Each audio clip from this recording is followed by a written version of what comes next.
Okay. Thank you for joining us. This is the AFWERX Fusion panel, Creating a Holistic Culture of Care. My name is Jason Chen. I am a program manager here at AFWERX. With me is Lamarck, Corrine, and Scott. They are here because they've submitted a solution to our Airmen and Family Wellbeing Challenge.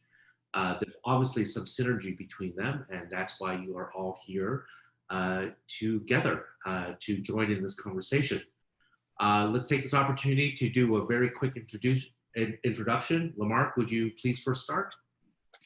Good afternoon from Austin, Texas. Great to see everybody, or at least see you virtually. My company is called CareStarter.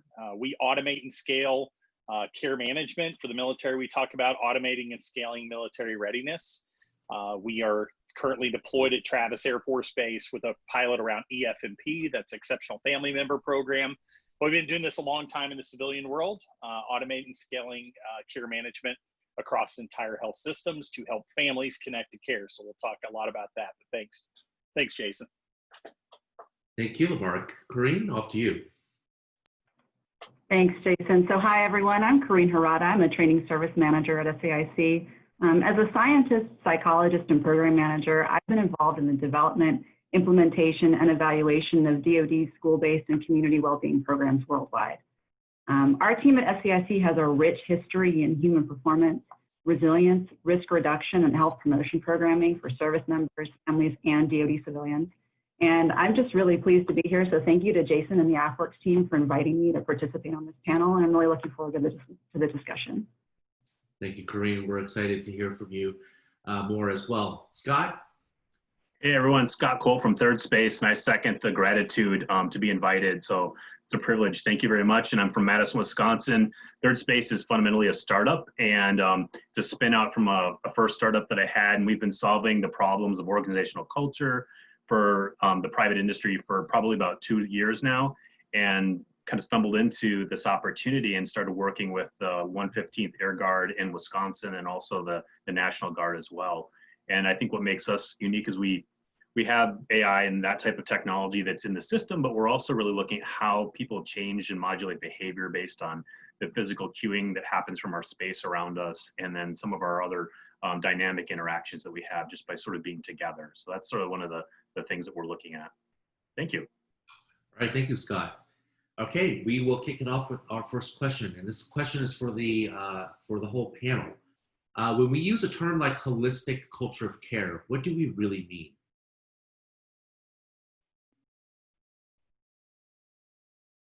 We'd like to take a crack at this first. Thank you.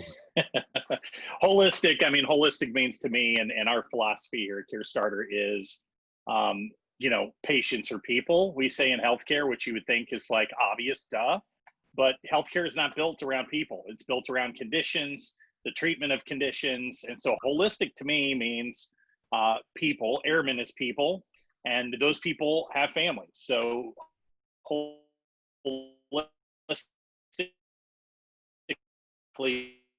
not just as a whole. We were discussing the other day how families have changed and the definition of family. It can look a lot of different ways. That unit, whatever it looks like, needs to be empowered, not just once, not just twice, but persistently over time. So that's what it means to me. Go ahead, Green. No, go ahead, Scott. I was going to add that we met as a group. We met as a group before this event just to kind of connect, and a light bulb went off for me talking with Corrine and Lamarck was that, you know, we think about healthcare as a state of being in trauma or not being in trauma, but really it's multidimensional. It's this thing that happens every day. So you really need to be rebuilding and refilling and refortifying your mind and community and body on a daily basis, you know, to almost be anti-fragile, to steal kind of Nassim Taleb's word. So then when trauma does happen, we are resilient, we have foundation. So it's this daily practice of kind of inside me, inside you, inside us. And that really kind of sparked in my mind after talking with our team. So thanks, guys, for the refresher on that. And Jason, if I can just add one other thing. I mean, I think when we talk about holistic cultures of care, we really want to be talking about a culture where help seeking and looking out for our peers and our family members is not something that's just encouraged, but it's expected. Moving away from the stigma of asking for help and seeking care only when we have a problem, but really being more proactive about it. And, I know that the Department of Defense has made a lot of strides on this within the last decade, but I think that there's still definitely some space to move. Okay. Well, thank you so much. Well, when we're talking about holistic, there's so many different factors that play a part in this holistic culture of care. And one of those most important parts today is technology. And Scott, I wanted to ask you, can technology get in the way or hinder a culture of care? And when implementing technology, what are some of the mistakes made in pursuit of this goal and need? Yeah, it's an interesting thing because we reach that in our toolbox. And I think there can be many mistakes. I'll touch on one. So in our experience, at Third Space, we've been focused on the private sector historically, and we use technology to amplify and accelerate towards these goals in the workplace, or in this case now the armed services. But we're dealing with the human condition, and we're not technically all plugged into the matrix yet. So I think having kind of a 20th century mechanized or algorithmic view of the human condition can be problematic. So dumping tech is kind of a field of dreams. Like, if I build this cool thing, they're going to come and use it, and everyone's going to be unicorns and rainbows. But we're dealing with these gnarly problems of the human mind, body, and spirit. So just throwing tech at it is a recipe for failure, because I think still so much is lost in the translation. So I think an approach is being mindful of the technology amplifying our best human qualities to be, not just to reach more people and more airmen and soldiers, but really to be more authentic, more empathetic, and reach people in a deeper way. So that's how I would try to kind of filter the implementation of technology. Lamarck and Corinne, do you have a take on technology and the culture of care? I'll pipe up real quick. I mean, I agree with what Scott just said, but you definitely, there is a balance, right? Tech is not the end-all solution. It's a piece of the solution, and it can help in a lot of ways. But at the end of the day, it's that human interaction with the resources, whatever. And I use that term all the time. It's very broad, but whatever the resource is that patients as people, or airmen as people, or kids, or whoever you're talking about need to interact with, there has to be that interaction. But they have to know where to interact also. So tech can help with a piece of it, but getting them to the right resource and timing of resources delivered, I think, are key. Great. We have a question actually from our listeners, our viewers, from Rich Julian. His question is, that was an incredibly moving keynote by Kevin Hines. Unfortunately, I didn't get to see it. I'd like to ask the panel how we can better enable folks in a mental state like Kevin was to find and connect those resources that can help them or even save their lives. Yeah, I think it's, again, I'm going to hit that timing as key. What we've learned at CareStarter is, and we are a delivery system, a superhighway for information, and we deliver information predictively over time. And it's that timing point that I think is super critical. Did I know about the resource I need at the moment I needed it? We're all very ADD nowadays. Like, we have a lot of things competing for our attention. And what we found in crisis is we become overwhelmed when we hit a crisis point and we don't know what to do, and we're paralyzed. That paralyzation is really, in my viewpoint, that is the danger zone. And delivering resources at that point in need, when I need it, and then when am I going to need it next? That the predictive element there, super important, so that I can have that human interaction we just talked about right now, when I need it, in that current state. I think that's the key, is timing the right resource at the right time, delivered directly to you where it's easy to access. Well, leading off of what you just said and what you commented, how do you scale care not just across more bodies, but different populations? For example, different ethnicities or even different needs. Yeah, so I'm gonna take a stab at this one. one of the things that I see constantly, and it doesn't matter if it's healthcare or what segment or the military, we don't view an ecosystem of resources. We always are kind of swimming in our own fishbowl. And so what we see with, for instance, healthcare, I'll use them as an example. The resources that a physician would give are medical and maybe therapy. But when I talk to them about educational resources or family resources or nutritional resources, suddenly they're like, wait a second, I'm an MD, I don't do that. So they're swimming in that fishbowl.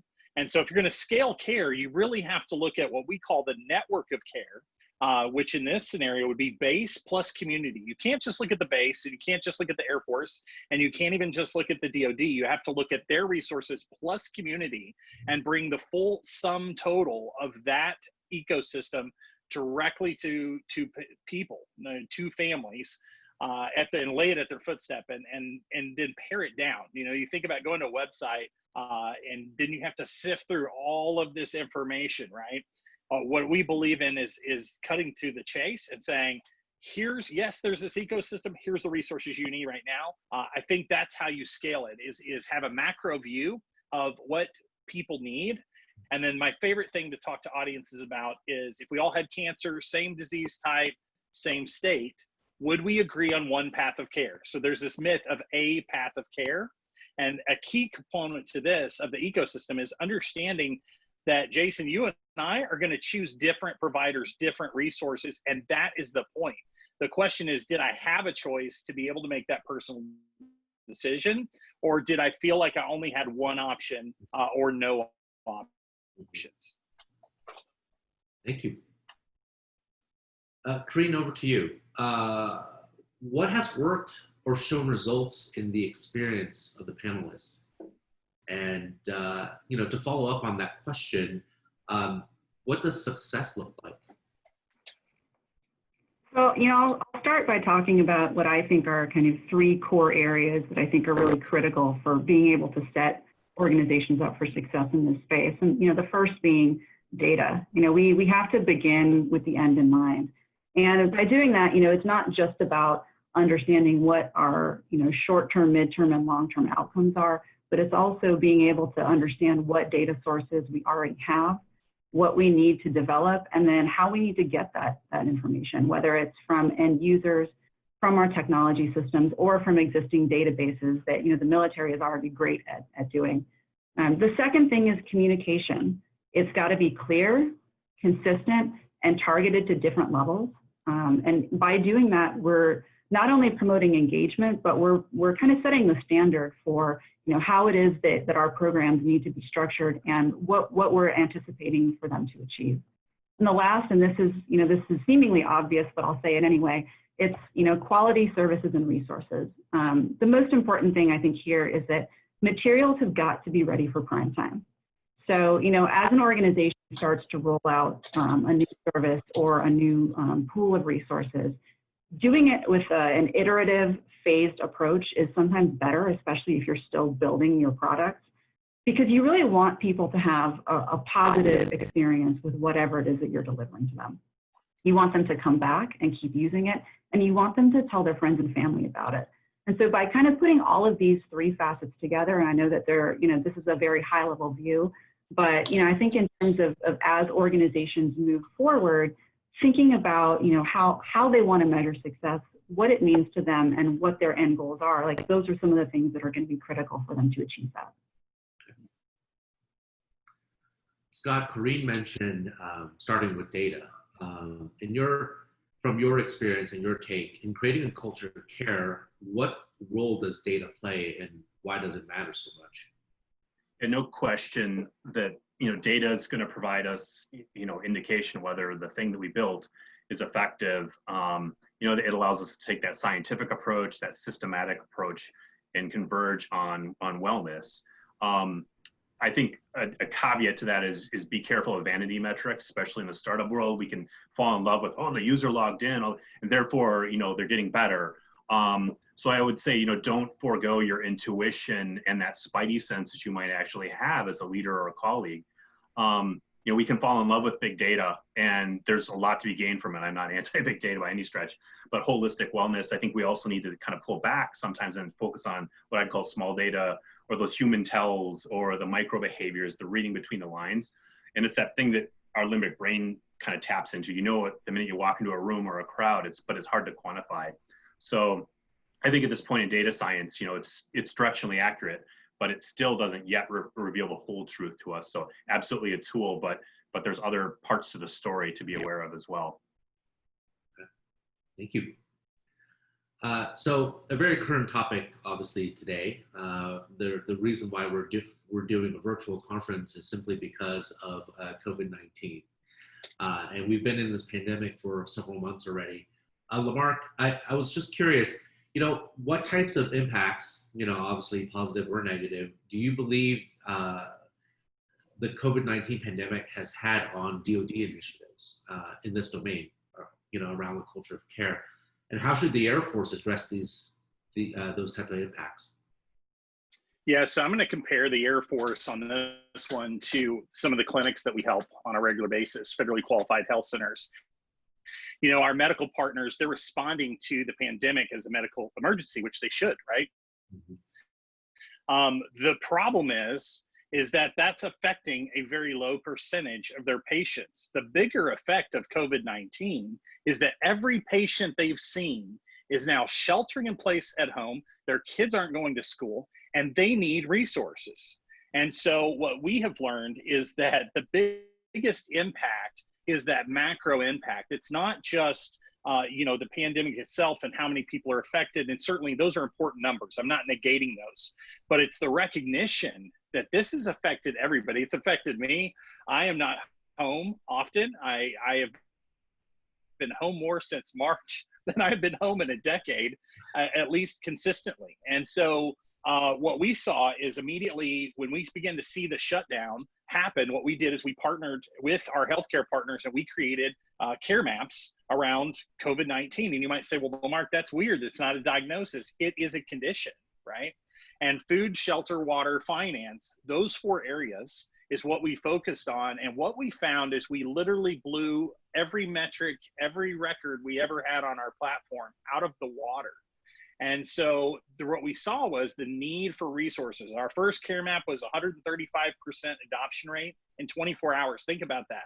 So the other thing, Jason, it taught us is as we scale as a company, we need to think about tech load differently. We built rapid response thinking about a regional response like Tyndall, right? Gets hit by a hurricane, that region needs resources. What we never envisioned is a pandemic where all of our customers would greenlight rapid response at once, and we would have the type of usage that we've seen. So the big lesson for us is, hey, this is definitely a pandemic. People are going to get infected, and unfortunately, some people are going to pass away.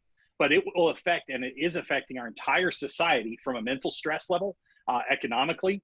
So we're seeing trauma in very different ways, even while people are sheltering in place. In fact, domestic violence numbers, if you look at those things, imagine being quarantined with a spouse that is abusive. That is happening right now in America. So it's a very different environment to think about resources and people and the types of stress loads and trauma that they're actually interacting with. But it's affecting everyone, whether you actually test positive for COVID-19 or not. Same thing with the military. You have essential personnel doing a mission.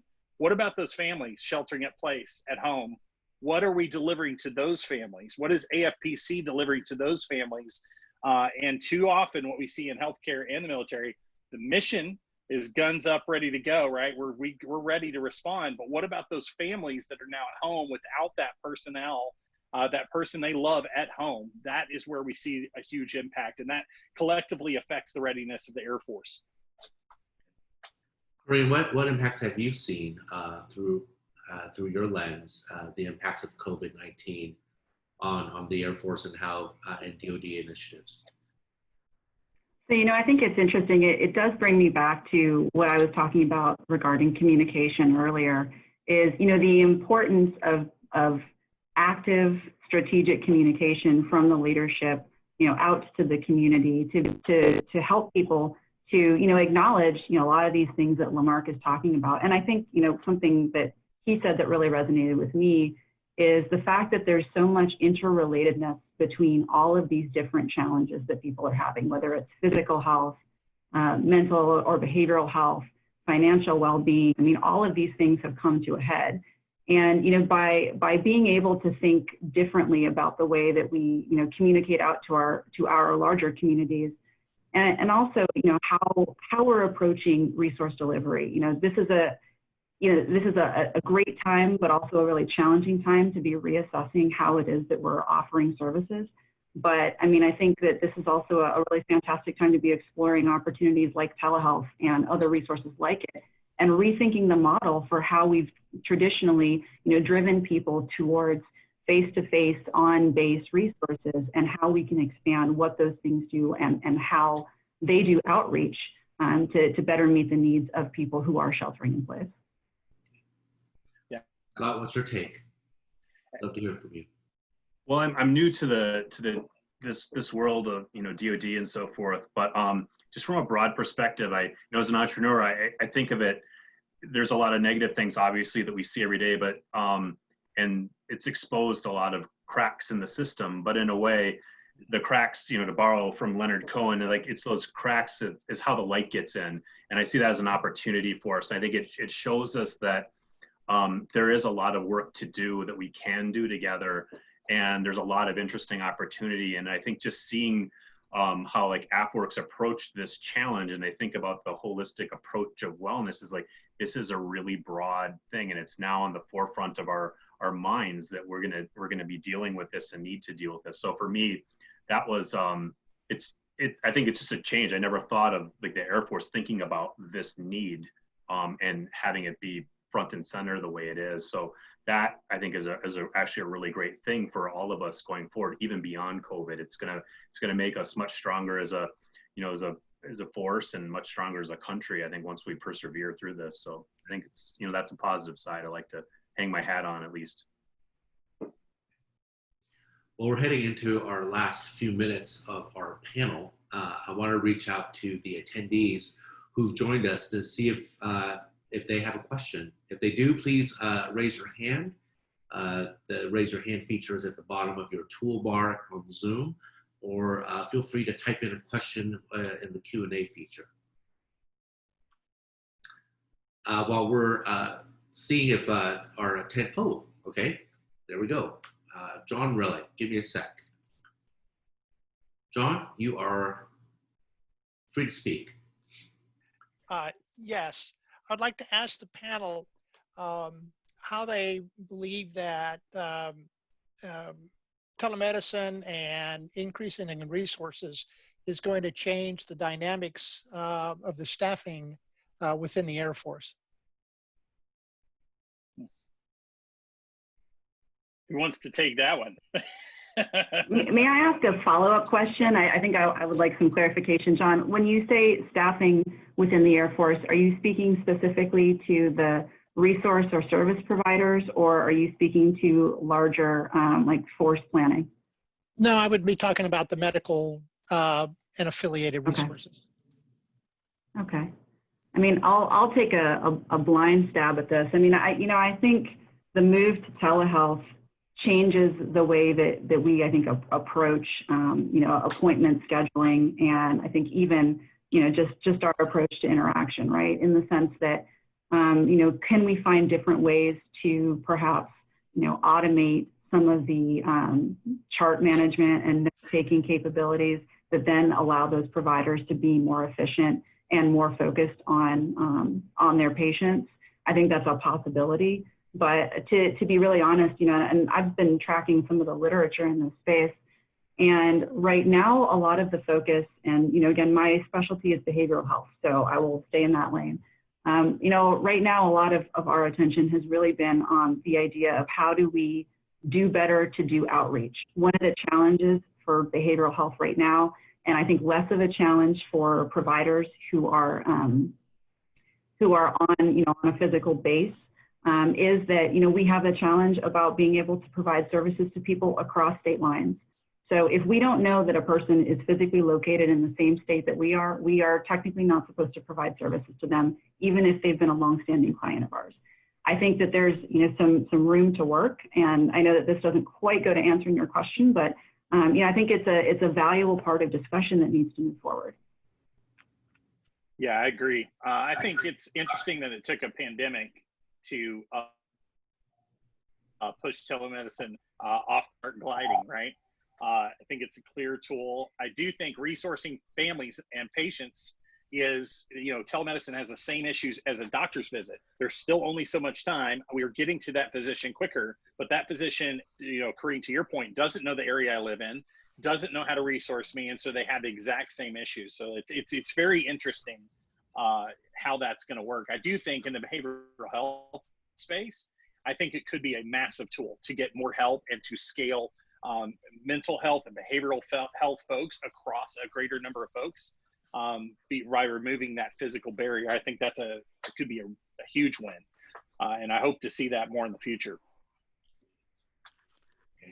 Thank you, John, for your question. And to the panelists, Lamarck, Corinne, and Scott, thank you for your time and for sharing your insights and your expertise. We are out of time, unfortunately, for this panel. I know we can probably talk hours and hours on this subject, but thank you for all of your participation and your continued participation in AFWERX Fusion. Please go back to the AFWERXfusion.com main stage, and we'll see you shortly. Thank you. Thank you, guys. Thanks, Jason. Have Thank a good one. you. Take care. Bye-bye.